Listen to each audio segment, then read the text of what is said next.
te président Occasion. Oui, bonsoir mon frère. Lelo oyo tomoni Alexis Mwamba a battre record. Yo muto betaka lisolo ya mende ambo solo mais ambo solo akoyaki koto ambo solo simbiti. Ambo solo simbiti ba congolais bozali un peu traumatisé na ba makanisi ya ba congolais. Est-ce que bino boko yebaki que Sami Badibanga ko bima premier vice-président? Sami Badibanga joueur ya Félix Sekechiro ya cash.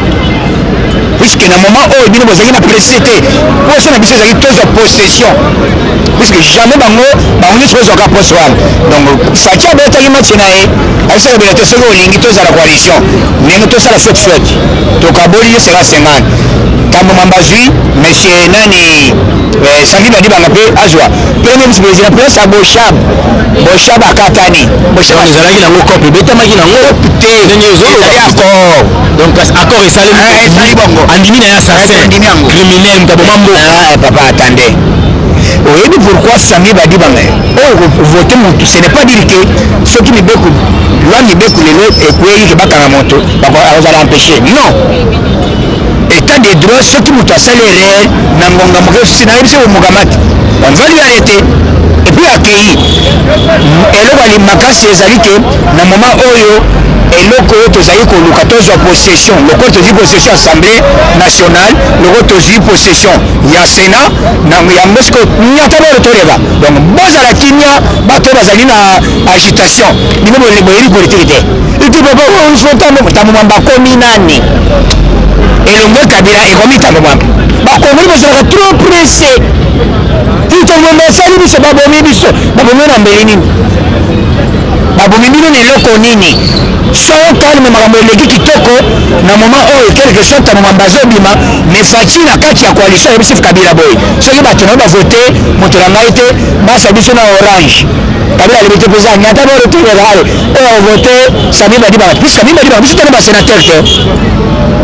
même ndenge Jean-Marc Kabila président premier vice-président tozala na ba député belete mais ezali par rapport ya coalition wana vous pouvez comprendre coalition ezali nini tokaboli ba poste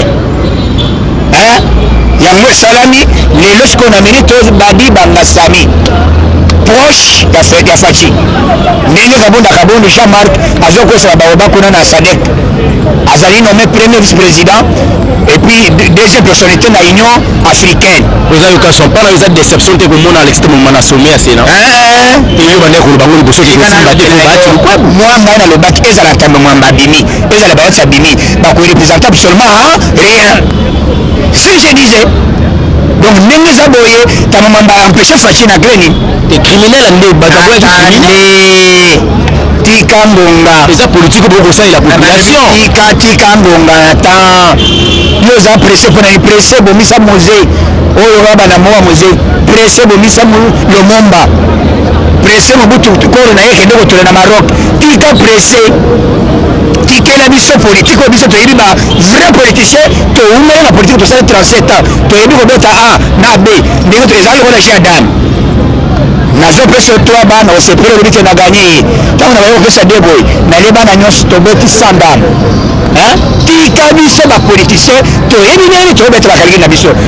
tozali awa na coalition toyebi soki Kabila soki ntambo mwamba abimi oui effectivement premier vice-président azala ya cash na biso Sami Badibanga asala officiellement c'était prévu bana mais Sami Badibanga akoma directeur ya cabinet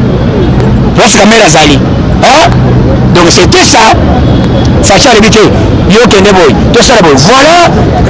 vrai coach azo coaching azo sala coach azo tina boy nyata to le côté boy donc botika la biso temps oyo botika ba palpite soki boyebi politique te lata lipota zongo pale bandeko babenga na poto balobi première déception na bango eza komona Alexis Mwamba est-ce que gouvernement kozala ba déception te awa ezobima lendi bon siko après gouvernement aujourd'hui que raisonnement ba congolais c'est trop primaire. Donc c'est trop primaire. Les gens qui s'attendaient pas que Félix soit comme président, bah on est déjà dans rêve wana. Bengai na yebi que gouvernement zobiba. chef à bateau pilote azokumba Congo ou asimbi avion c'est Félix Sekechilombo quel que soit moto nyonso akobima couleur na ye soko la l'idéologie Fachi te bakosa ko permettre c'est leader libanda on arrête les gens donc pour le moment makambo o gouvernement compliqué batia moto nyonso mais Fachi asali message alobi boy na ko travailler na bana FCC mais oyo akozala na idéologie na ngai te ameka kopusa na pembeni na ngai te c'est le président message le pesa na bandeko ya AFDC allié na batu lukobu na ndenge bazui échec oyo bino pesa ki soutien na bino total non total était bango baza bauti kuna total était to pesa ki soutien par rapport à ba vie ce n'est pas du total mais Fachi azali na cartouche na ye le président azali na bord na ye ayebi déjà que ngai pe na ibola ko beta yango na liboso elingai bima infiltration mais nayebaki déjà que Sami Badi bango kolima puisque na kinga kati kabila ye nani na sele esika kabila akende kutana président kabila yebisaka te siko wa moto azobima bongo yanga ye siko moto yanga sante président yo pesa kombo to nyata boro to leka bapesi kombo Sami Badi banga aza en face na biso awa abimi premier vice président place Jean-Marc Kabonde azwi donc na minute oyo tozwa possession avant bazwa loi mibeko avant eleka il faut Kabonde azala informé avant bazwa mibeko na niveau ya Sénat il faut nini Sami Badi banga a informé président awa bibeba donc soki asali tshombo biso tokozala informé ke te lobi motion moko loi moko ezoleka mpo badebulone Fachi c'est par là baoyoka nini yozala l'aise oyebi politique te tikela biso politique po tovive na politique ya kanda tovive na moma à l'époque ya moto pour le moment nasengi bino bakongole nyonso bazali libanda bozala kimia bientôt bozoyoka son leni mama na point de presse bozala kimia mpona makambo esalemi lelo oyo tozali kosenga ezalaki ke biso mpe cash to participe na Sénat lokolo toparticipe masolo abuoza na mwana mboka Alexis Tame Mwamba awa akomi au sommet ya Sénat autaka kozala ministre ya justice akometa oyo akometa bilan ezali négatif na parcours depuis 98 lelo oyo 2019 akomi au sommet ya Sénat babengi yango chambre haute chambre ya institution oyo ezali kopesa mingi bwania maloba na yo lokola président yo kwasi oyo kozala nini par rapport ya gouvernance neboki na coalition nasengi bon ye ayoka déjà puisque ye moko asengi na excuse ayebi bato oyebi faute ya bakongole eza nini balingana kosesali na politique ya ventre d'abord oyeba loba le peuple d'abord bango bazali le ventre maintenant après avoir koboma peuple voilà président occasion nini okoyebisa na mwana mboka Alexis Tame Mwamba oyo bilan na ye ya politique eza jusqu'à présent négatif aza na idée ya mabe epai ya bakongole mais lelo akomi au sommet ya tala nsima azonga moto ayeba ke à l'époque babandaki kosala babétise na Kabila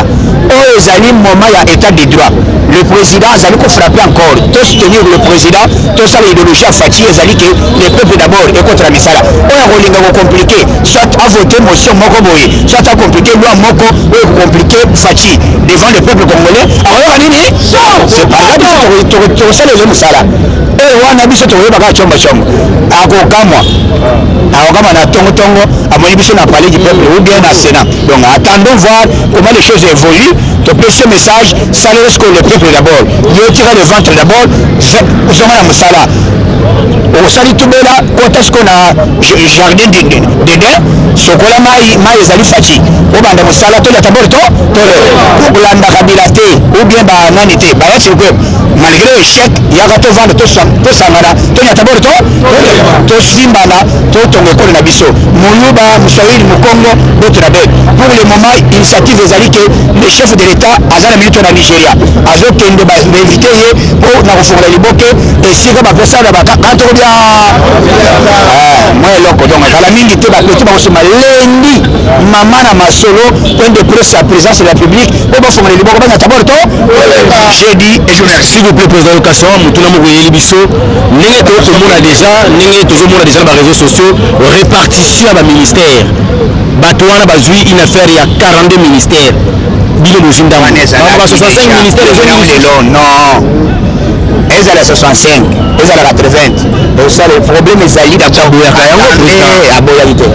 officiellement baministère ezali non il faut kondima papa tozotravaille puisque toza na kati ya coalition soki tozalaki faci aganye élection toza na assemblée nationale ya biso moko ya cash tolingi tomema na ministère wana ebele te tozosala bongo par rapport à répartition comment na kati ya coalition banani bakozwa autant banani bakozwa autant c'est ça responsabilité il faut tozala dégager pour le moment tikela président a dirigé mboka na ye ayebi comment azojouer rôle faci aleki bato nyonso mayele pour votre information charman abatoni na RFI lelo Jean-Pierre Mbemba omoni ndeni mpona avancement ya alobi te nalongo déjà lamoka donc bokokamwa lamoka ezopanza na ande Mbemba alaki asuspendre efa bazayiba alobi bazayiba azali na babétise ya bilobaloba ye azoyane na kashe donc bozala branche masolo ezoleka na elengi lenge ezali liboka ezofungwama mpo babeti basoma nde bozala connecte masolo ezali awa idps tozalaka bino soki boza agité biso ya bato ya terrain bino bato ya libanda bolandaka te umini babomi yo na eloko nini biso tozali awa toyebi déjà je beti lokola toganye eloko oyo donc soyez patient totika le président a travaillé ministère ezala donc d'abord nazoyebisa bino ministère ya souveraineté faci alobi wana eza ye ya koyeba nani akoki kotya donc ekoéchappe ete ezala justice défense intérieure finance na affaire étrangère ekozala na motu moko te oyo akogere eloko wana eza bori ya moko ye moko chef de l'état totika ndenge nini point de presse ekosala malendi toyeba masolo ndenge ezoleka jeudi et je vous remercie. Merci président Okaso. Merci beaucoup. Merci.